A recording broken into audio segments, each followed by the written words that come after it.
Hello world, my name is Jake Well, yes, that Jake Well, and this is a 1995 Mercedes-Benz E320 Cabriolet. Ooh, but enough gum flapping. Let's actually get on with it. Under the hood, you will be able to see Mercedes-Benz own M104 3.2 liter inline straight six. It develops all of 217 brake horsepower, but that does not matter because this little straight six was used in many a European taxi cab for at least 2 decades. So, how can it possibly be bad? Now, let's just examine the profile for a while. It is quite simply a symphony of symmetry, a monument to class, taste, and restraint, not entirely unlike a ZIL limousine. From the front, the side, and the back, it is clearly evident. Now, for some odd reason, Mercedes-Benz designers never originally thought of the triple black color scheme, but luckily that has since been rectified. These wheels too are very, very sweet and lovely, are they not? However, anywhere else but California, you could not get them. So yes, that does indeed mean that this car was originally sold in California. Now, here is the scintillatingly symmetrical rear end that I had mentioned, and as you can see, it's just gorgeous. These taillights, for instance, my geometry teacher would just go gaga over. The way this chrome strip is layered just so over the rear bumper. Ooh, it's just so very nice. And if I open up the trunk, you will be able to see that considering this is a convertible, there is actually a decent amount of room in here. I can stick my forearm almost completely in, right up to my shoulder.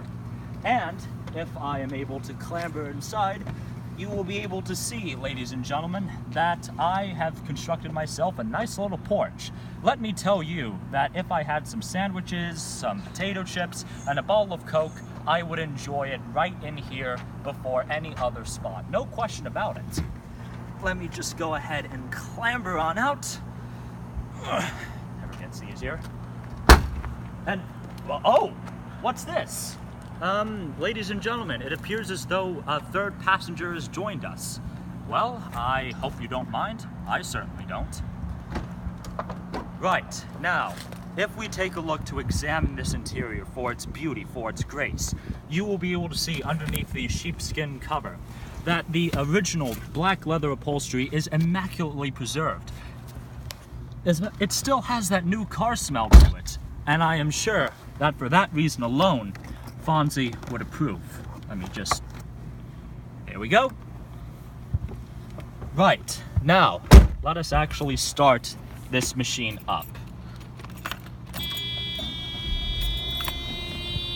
Okay, so as you can hear, the engine is purring, but if I goose the accelerator a bit, you will be able to hear that while you can hear something, it's nothing raucous, nothing overbearing.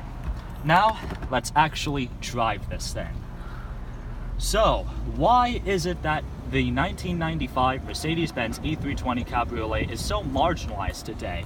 Well, it is because that when this car was new in 1995, hardly anyone wanted to pay $95,000 back then for this car, which was a non-sporty convertible. It is a thoroughbred cruiser, and that really is a pity because the full 1,000 pounds of steel reinforcement added to this thing make this car exceptionally smooth to drive. There are no bumps, there are no squeaks, there are no rattles, there is nothing at all to disturb the driver, even after 20 years. And for that reason, it should be remembered. Thank you very much, Scotty Kilmer and all the rest out there, and I hope you have learned something a little bit special. See you out on the open road.